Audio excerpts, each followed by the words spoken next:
तो Karen how की किताब एम्पायर ऑफ एआई असल में सिर्फ ओपन एआई की कहानी नहीं है।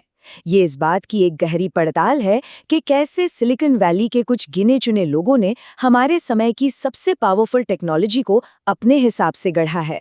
ये कहानी है जबरदस्त महत्वाकांक्षा की, ताकत के खेल की और मानवता के लिए एआई बनाने के वादे के पीछे छिपे गहरे विरोधाभासों की। तो इस पूरे सफर में हम इन हिस्सों को देखेंगे। हम शुरुआत करेंगे उस ड्रामेटिक संकट से जिसने ओपन एआई की नींव ही हिला दी। फिर हम कहानी की जड़ों में जाएंगे, देखेंगे कि ये साम्राज्य बना कैसे, और आखिर में ये समझने की कोशिश करेंगे कि भविष्य के लिए इसके क्या मायने हैं। तो चलिए कहानी शुरू करते हैं नवंबर 2023 से। एक ऐसा हफ्ता जिसने दुनिया की सबसे जरूरी एआई कंपनी के अंदर का भूचाल सबके सामने ला दिया और ओपन एआई का असली चेहरा दुनिया ने देखा। मतलब जो हुआ ना, वो किसी पॉलिटिकल थ्रिलर से कम नहीं था।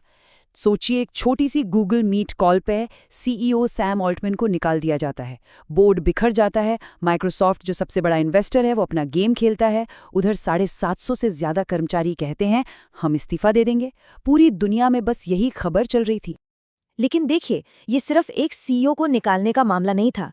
ये असल में एआई के भविष्य को लेकर दो अलग अलग सोच की सीधी टक्कर थी। एक तरफ थी कंपनी की पुरानी सोच कि भाई सेफ्टी पहले है, आराम से चलो, और दूसरी तरफ थे सैम ऑल्टमैन, जिनकी स्ट्रैटेजी थी रफ्तार पकड़ो, दुनिया पर छा जाओ और एक जबरदस्त कॉर्पोरेट एम्पायर खड़ा कर दो। तो ये लड़ाई एक तरह से ओपन एआई की आत्मा के लिए थी। अच्छा, इस पूरी टक्कर को ठीक से समझने के लिए ना हमें कहानी के मेन कैरेक्टर को समझना होगा। तो चलिए थोड़ा टाइम में पीछे चलते हैं और देखते हैं ये पूरा साम्राज्य बना कैसे और इसकी नींव किसने रखी।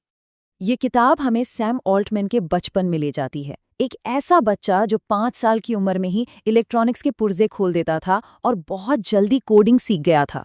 स्कूल में थोड़ा अकेला महसूस करता था तो कंप्यूटर ही उसका दोस्त बन गया। फिर क्या हुआ? स्टैनफोर्ड की पढ़ाई छोड़ दी एक स्टार्टअप शुरू करने के लिए। अब देखिए, वो स्टार्टअप तो ज्यादा चला नहीं, पर उससे सैम की असली ताकत सामने आई। लोगों को अपनी बातों में लाना, बड़े बड़े इन्वेस्टर्स से फंडिंग उठाना और एक जबरदस्त कहानी बनाना। और यही से कह सकते हैं उनकी पर्सनैलिटी बनी। एक, हर चीज पर कंट्रोल रखने का जुनून, और दूसरा, ये यकीन कि दुनिया का भविष्य तो वही बनाएगा। तो ऑल्टमैन ने दुनिया को एक सपना दिखाया। एक तरफ तो बड़ी बड़ी बातें कि एआई गरीबी खत्म कर देगा, बीमारियां ठीक कर देगा, मतलब इंसानियत को बचा लेगा। लेकिन सिक्के का दूसरा पहलू भी था, एक डार्क रियलिटी। एआई मॉडल्स को ट्रेन करने में इतनी बिजली और पानी लगता है जिसका हिसाब नहीं, और इसका सीधा असर हमारे पर्यावरण पर पड़ता है। तो ये दो चेहरे, एक बहुत अच्छा और दूसरा बहुत डरावना, हमेशा साथ साथ चलते रहे। अब ऑल्टमैन की इस सोच पर दो लोगों का बहुत गहरा असर था। पहले थे वाई कॉम्बिनेटर के पॉल ग्राहम। उनका तो मंत्र ही था कि स्पीड ही सब कुछ है, तेजी से बढ़ना ही सही है। और दूसरे थे अरबपति इन्वेस्टर पीटर थील। वो मानते थे कि कंपटीशन तो लूजर्स के लिए है, असली विनर तो वो है जो मार्केट में मोनोपोली बना ले। और ये सिर्फ बातें नहीं थी, ये ओपन एआई का डीएनए बन गई, उसका ऑपरेटिंग सिस्टम। और बस इसी सोच को लेकर ओपन एआई एक रिसर्च लैब से एक कॉर्पोरेट पावर हाउस बनने के रास्ते पर निकल पड़ा। और यहीं से कहानी में वो मोड़ आता है जहां कंपनी अपने ही वादों से पीछे हटने लगती है। देखिए, जब 2015 में ओपन एआई शुरू हुआ था ना, तो उसका वादा बड़ा अच्छा था। वादा था कि वो गूगल को टक्कर देगा और एक ओपन रिसर्च लैब बनेगा। मकसद था इंसानियत की भलाई के लिए एजीआई बनाना, मतलब एक ऐसी एआई जो इंसानों की तरह सोच समझ सके। लेकिन प्रॉब्लम शुरू से ही थी। पहली बात, इसे बनाने वाले टेक बिलियनर्स थे, कोई सोशियोलॉजिस्ट या एथिसिस्ट नहीं। और दूसरी सबसे बड़ी दिक्कत कि एक नॉन प्रॉफिट के पास अरबों डॉलर के कंप्यूटर चलाने के लिए पैसा आएगा कहाँ से। फिर आया साल 2019 और एक ऐसा टर्निंग पॉइंट जिसने पूरा खेल ही बदल दिया। ओपन एआई ने एक नया मॉडल अपनाया, कैप्ड प्रॉफिट। ये मतलब एक ऐसा जुगाड़ था जिससे वो नॉन प्रॉफिट का टैग भी रखे रहे और अरब डॉलर की फंडिंग भी उठा सके। और इसका असर क्या हुआ? जो रिसर्च पहले ओपन थी वो अब सीक्रेट हो गई। मॉडल्स अब कंपनी की प्रॉपर्टी बन गए और माइक्रोसॉफ्ट वो बन गया इस पूरे एम्पायर का फाइनेंशियल बैकबोन। लेकिन सवाल ये है कि इतना बड़ा साम्राज्य बनाने के लिए फ्यूल कहाँ से आया? ये किताब इसके लिए एक बहुत ही पावरफुल शब्द इस्तेमाल करती है, यानी डेटा कॉलोनियलिज्म, यानी डेटा उपनिवेशवाद। देखिए, ये जो बड़े बड़े एआई मॉडल्स होते हैं ना, ये डेटा के भूखे होते हैं। इन्हें सिखाने के लिए खरबों खरबों शब्द और तस्वीरें चाहिए।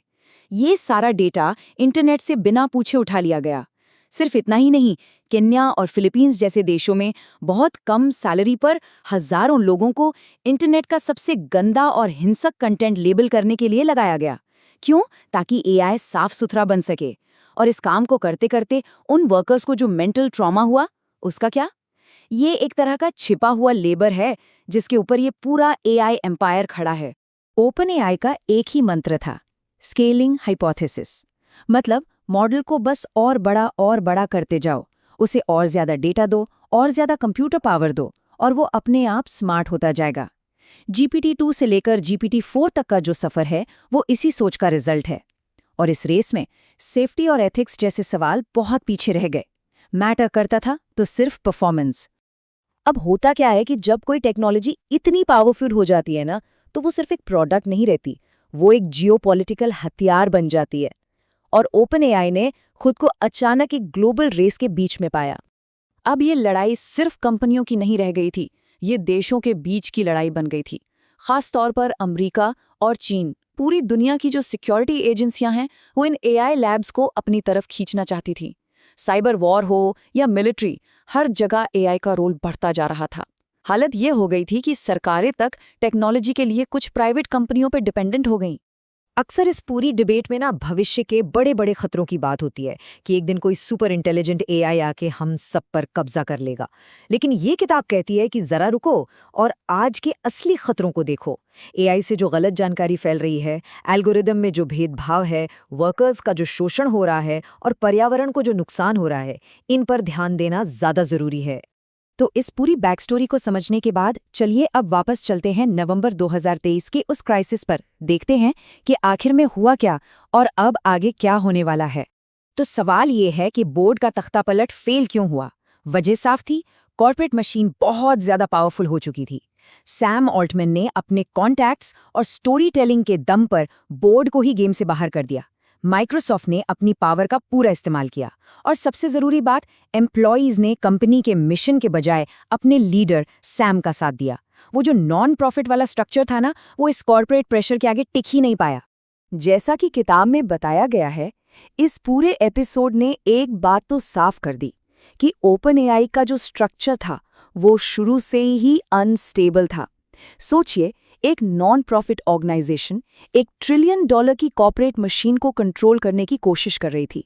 ये कोशिश तो फेल होनी ही थी।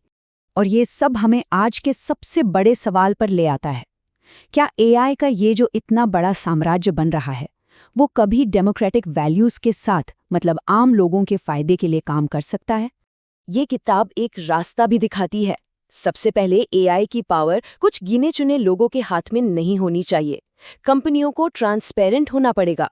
जो वर्कर्स डेटा लेबल कर रहे हैं, उनके राइट्स को प्रोटेक्ट करना होगा। और सबसे जरूरी बात, इस टेक्नोलॉजी का फ्यूचर क्या होगा, इसका फैसला सिर्फ कुछ टेक सीईओज नहीं ले सकते। ये फैसला पूरे समाज को मिलकर करना होगा। क्योंकि सच तो ये है कि एआई का साम्राज्य अभी बन ही रहा है। ये इंसानियत को आज़ाद करेगा या उस पर हावी हो जाएगा, ये इस बात पर डिपेंड करता है कि हम सब मिलकर आज क्या फैसले लेते हैं। तो उम्मीद है ये जानकारी पसंद आई होगी। ऐसी ही और भी दिलचस्प चीज़ों के लिए लाइक और सब्सक्राइब करना न भूलें। देखने के लिए बहुत बहुत शुक्रिया।